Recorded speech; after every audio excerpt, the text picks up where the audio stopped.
Pair wise alignment करते हैं और उसके बाद उसको अलाइनमेंट करने के बाद उनकी कॉमन एंसेस्ट्री डिसाइड करते हैं। देन फिर हम लोग उसकी मॉडलिंग करते हैं कि कौन सा पार्ट उसका अल्फा हेलिक्स है, कौन सा बीटा शीट, कौन सा जो है वो आपका जो है वो अलग अलग कंपोनेंट उसका बनेगा secondary structure. Then secondary structure बनाने के बाद उसको कंपाइल करते हैं, कंपाइल करके उसके जो है फोल्ड लाइब्रेरी से आइडेंटिफाई करके उसकी फोल्डिंग करते हैं। तो इस तरह से बहुत सारे स्टेप से गुजरने के बाद हम लोग प्रोटीन कर सकते हैं। जीन प्रिडिक्शन एक इंपॉर्टेंट फंक्शन होता है, बहुत इंपॉर्टेंट फंक्शन है जीन का प्रिडिक्शन करना।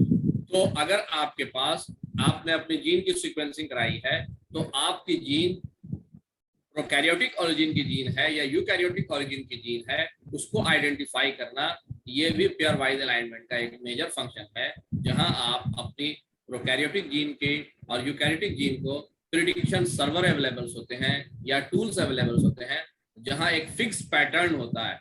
अगर बात करेंगे प्रोकैरियोटिक जीन की तो यहाँ अल्टरनेटिव स्प्लाइसिंग नहीं होती है, जबकि यूकैरियोटिक जीन में अल्टरनेटिव स्प्लाइसिंग होती है। दोनों का सबसे बेसिक डिफरेंस है जीन में, प्रोकैरियोटिक एंड यूकैरियोटिक। तो वहां आप जानते हैं कि यूकैरियोटिक जीन के अंदर अल्टरनेटिव स्प्लाइसिंग जहां पे होती है वो जीटी और एजी न्यूक्लियोटाइड होता है, डाई न्यूक्लियोटाइड होता है।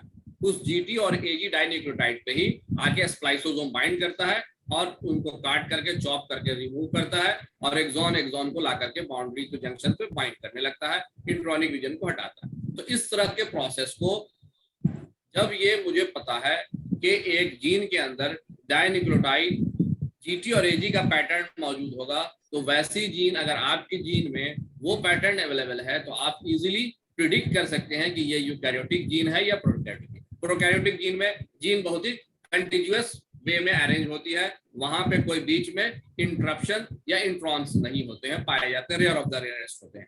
तो इस तरह से अगर वायरस की बात करें तो एक शॉर्ट इंट्रॉन पाया जाता है या पूरे होल जीनोम में एक इंट्रॉन होता है। इस तरह से वहां पे होता है as a full each and every gene के बीच में इंट्रॉन जीन इंट्रॉन इस तरह का एक्सॉन इंट्रॉन बाउंड्रीज वहां नहीं होती है। तो उसको प्रिडिक्ट करना भी पेयर वाइज अलाइनमेंट का एक हमारा जो है इसके वे की शायद शुरुआत होती है और आगे फिर हम लोग प्रिडिक्शन करते हैं।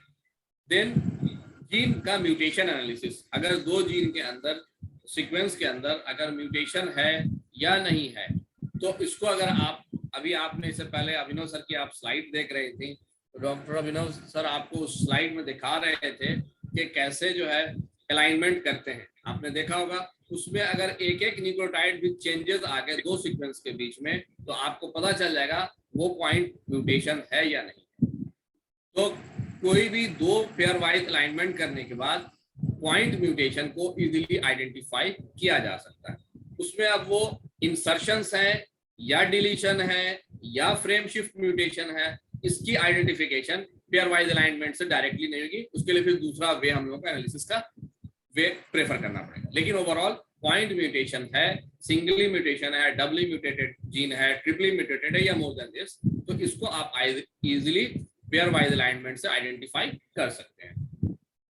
देन उसके बाद आपको आता है डेटाबेस सर्चिंग। इस पेयर वाइज अलाइनमेंट ने डेटाबेस सर्चिंग को बहुत ही आसान बना दिया है। अगर ये कंसेप्ट नहीं होता तो आप डेटाबेस को सर्च करके कोई कंक्लूजन ड्रॉ करना बहुत ही मुश्किल होता और हर आदमी अपनी सिर्फ लिमिटेड होता, अपनी लैब के रिसर्च पे डिपेंडेंट होता। उसकी लैब में जो रिसर्च हुई है वो उसी से कंपेयर करता या कोरिलेट कर सकता था। बियॉन्ड द लैबोरेटरी वो एबल नहीं होता कि वो साइंस को डिसिफर कर पाए। तो beyond the boundary, geographical boundary को ब्रेक करते हुए वर्ल्ड वाइड आप अपने सीक्वेंस को पूरी दुनिया में जितनी भी डेटाबेसेस में जितनी भी सीक्वेंसेस अवेलेबल हैं उसके साथ without investment of single penny you can search the databases, just you have to have a computer and internet connection.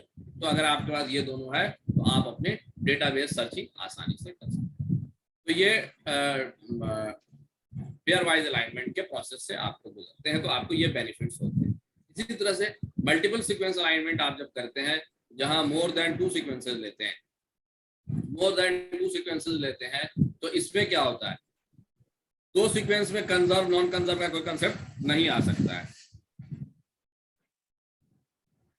Excuse me, call आ रही है, मैं एक मिनट में सिर्फ मैं लौट रहा हूँ, कम बैक कर रहा हूँ, ठीक है।